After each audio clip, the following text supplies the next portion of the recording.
What's up mga libag? What's up mga karayuma? Andito naman po ako si Nyolo the Third. Magbibigay po tayo ng reaksyon ukol dito sa Mr. Contempt ng Quadcom. Walang iba kundi si Paduano. Simulan na natin to. Malinaw po, Mr. Chairman, na naglulukuhan tayo dito. Naglulukuhan tayo dito because the first letter promised us that he will be present after November 1. Kung hindi tayo naglulukuhan dito, eh ano? Natatakot siya?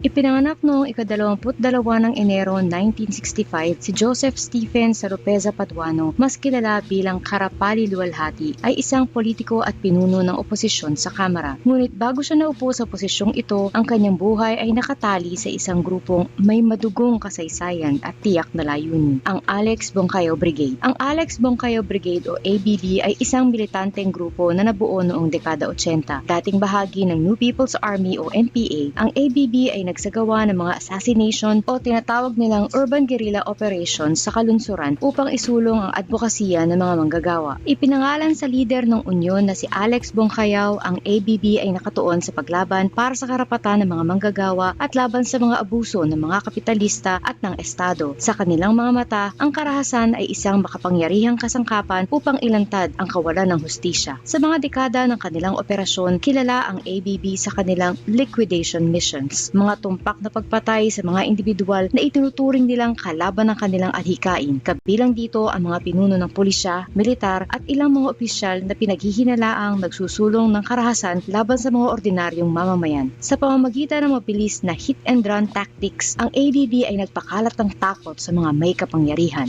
Dahil sa hindi pagkakasundo sa paninindigan at taktika, kumalas ang ABB mula sa CPP-NPA noong unang bahagi ng dekada 90 at bumuo ng kanilang sariling grupo, ang Revolutionary Authoritarian Army Alex Bongkayo Brigade o RPA-ABB. Nagkaroon ng pagtuon ang RPA-ABB sa paghahanap ng mga reformang sosyal sa halip na ang lubos na revolusyon ng komunistang ideolohiya. Ang layunin ng RPA-ABB ay isulong ang mga karapatan ng mga manggagawa at magsasaka sa paraang mas malapit sa mainstream na advokasya, at ito ang nagdala sa kanila sa mesa ng negosasyon sa pamahalaan upang makipag-usap para sa kapayapaan. Si Joseph Stephen Paduano o Karapali Luwalhati ang naging leader ng RPA-ABB. Sa ilalim ng kanyang pamumuno, nagpatuloy ang mga operasyon ng ABB sa pagpapatupad ng mga urban liquidation missions at iba pang taktika upang manindigan para sa mga naaaping manggagawa at sektor ng lipunan. Habang ang ABB ay kilala sa kanilang mga madudugong operasyon, naniniwala si Paduano na ang tunay na pagbabago ay hindi makakamit lamang sa pamamagitan ng dahas. Nang dumating ang oportunidad para sa pakikipag-ugnayan sa pamahalaan, siya mismo ang nanguna sa mga negosasyon upang iwan ang revolusyonaryong landas. Iniwan ni Paduano ang militansya upang magsilbi sa bayan sa pamamagitan ng Abang Lingkod Party List. Noong 2014, naupo siya sa Kongreso bilang kinatawan ng mga magsasaka at mangingisda. Sa kabila ng kanyang kontrobersyal na nakaraan, naipakita niya ang kanyang kakayahan sa Kamara na nagtulak sa kanya sa posisyon ng Minority Leader noong 2020, isang makasaysayang tagumpay para sa isang party list representative. Sa kanyang panunungkulan, nagtulak si Paduano ng mga panukala para sa edukasyon, karapatan ng mga manggagawa at reformang agraryo. Ngunit hindi nawala ang mga kontrobersya, kasama rito ang kanyang koneksyon sa ABB at ang kanyang pagtutol sa franchise renewal ng ABS-CBN. Kritikal ang kanyang papel bilang minority leader sa pagdadala ng mga isyong mahalaga sa mga sektor na kanyang kinakatawan. Sa kabila ng mga batikos, nananatili siyang isang tinig ng pagbabago sa Kamara. Kamakailan lamang siya ay aktibong kalahok sa mga Grabe no, pag kay Paduano na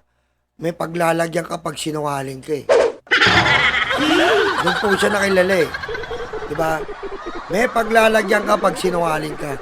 investigasyon ng Quad Committee o Quadcom sa House of Representatives. Ang mga isyong tinatalakay dito ay may kaugnayan sa Philippine Offshore Gaming Operators o POGOs, illegal na droga, money laundering at extrajudicial killings na nauugnay sa war on drugs ng nakaraang administrasyon. Sa mga pagdinig na ito, nakilala si Paduano dahil sa pagsita sa mga resource persons na hindi nakikipagtulungan. Halimbawa, isinailalim niya sa contempt si dating Philippine Drug Enforcement Agency o PIDEA Chief Wilkins Villanueva dahil umano sa pagtangging sagutin ang mga tanong kaugnay sa isang warrantless arrest na naganap 2 dekada na ang nakalilipas. Chairman, anyway, naunahan lang ako ni Chairman Akop. Kasi, General Wilkins, eto, last warning ko sa iyo sa nangyari, you're lying. Sa pool. Oh, gusto mo i-cite ko na? Paano-ano pa yung mukha mo eh? You're not respecting this committee. And I warn you, this will be the last. Kanina nang tinatanong kita, akala mo hindi kita babalikan? Now you admit that is all about your command responsibility. Well, in fact, magtuturuan na, aserto, dinideny mo. Of course, your words against the words of aserto. Now, eto si Jed. Did you really interrogate personally, Jed Pilapil? Yun nga, Mr. Chair, hindi ko kasi maalala na Palusot ng palusot niya si Wilkins. Una mo nagbibida-bida pa siya eh. Nung wala na eh. Tiklop eh. nausap ko siya. Basta ang alam ko, nasa opisina siya, Mr. Chair. Ayun And yung I don't lie, Mr. Chair. You're not lying, you lie. Just a few minutes ago, sarap ko. Sinabi mo na delegated, that authority was delegated to your personnel. Yes, Mr. Chair. Nung tinanong ka ni Chairman Akop, inamin mo. Question of command responsibility. Are you not lying? No, Mr. Chair. Also, Mr. Chairman, with that, I move to cite in contempt Yung kapul. General Wilkins. Pasensyahan po tayo dito. In violation of Section C, Section 11, letter C, of our rules. So move, Mr. Chairman. Pinagbigyan na nga kita. Yun pa ang sagot mo? There is a motion to cite in contempt General Wilkins Villanueva for violating Section 11, paragraph C, refusal to answer relevant questions from the committee. This was duly seconded. And do I hear any objections? Hearing none, the motion is approved. Depensa ni House Speaker Martin Romualdez, ginagawa lamang ni Paduano ang kanyang trabaho. Sa gitna ng mga investigasyon ng Quadcom, ilang individual ang na-cite in contempt ni Paduano. Ang mga dahilan ay kadalasang kaugnay ng hindi pakikipagtulungan, pag-iwas sa mga tanong o pagtanggi na sagutin ang mga mahalagang issue. Kabilang sa mga ito sina Cassandra Leong, isang personalidad na may kaugnayan sa Philippine Offshore Gaming Operators. Nasita siya dahil sa paglabag sa Section 11, paragraph C ng mga patakaran ng House na tumutukoy sa tamang asal ng mga resource person sa mga pagdinig ng komite. Mr. Chairman, with that, Yan. once again, I move to cite in contempt Wala siyang pinapatawad kahit babae. Miss Cassandra Ong for not... Si paring Dan, mabait-bait pa eh. Di ba, paring Dan?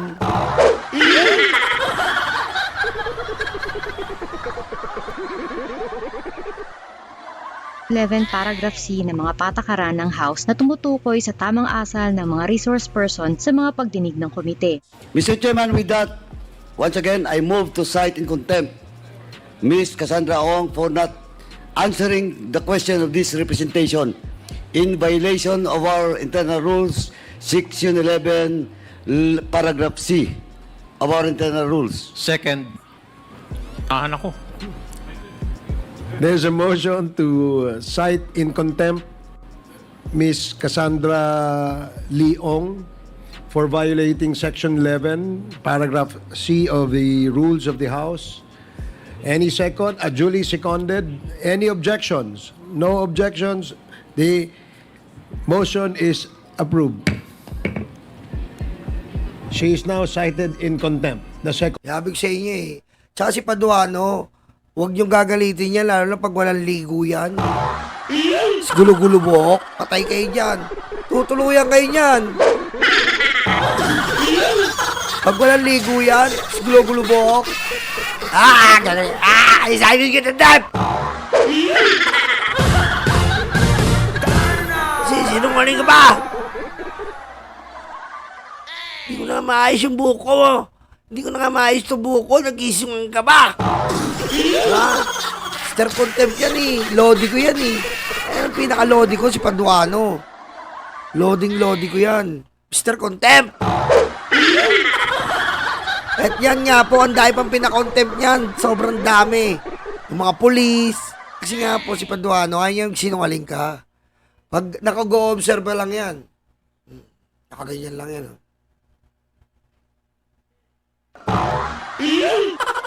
Pero pag nagsisinungaling ka, patay ka dyan. Yan, ang daming uma-idol dyan eh. Yan ang super, kung meron super lolo, yan ang super papa ng mga matrona. Ayan po ang ating reaksyon dito po kay Mr. Paduano sa kanyang background bago siya mapunta ng Kongreso. Maraming salamat mga libag. Like na lang po, finger the like, and pasubscribe na rin po dito sa ating channel. Maraming salamat po, Nyolo the Third. I love you all!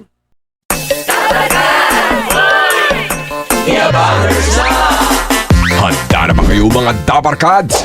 Eto na sila, The Bangers, sa pangunguna ni Tamski. Kamusta mga kababayan ko? Dapat lang malaman nyo, andito si Tamski, ang abang lingkod nyo na magbibigay at maghatid ng mga balitang solido at talagang para sa Pilipino. Hindi rin magpapahuli si Nyolo. Kamusta mga karayuma, Nyolo Bontit at your service. At siyempre, ang muse ng grupo, si Tita Missy. What's up mga libag? Naghilod na ba kayo?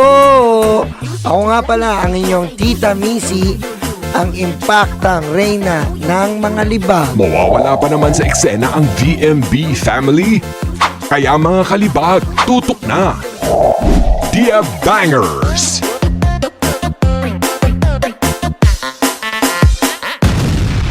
Kabahan na kayo.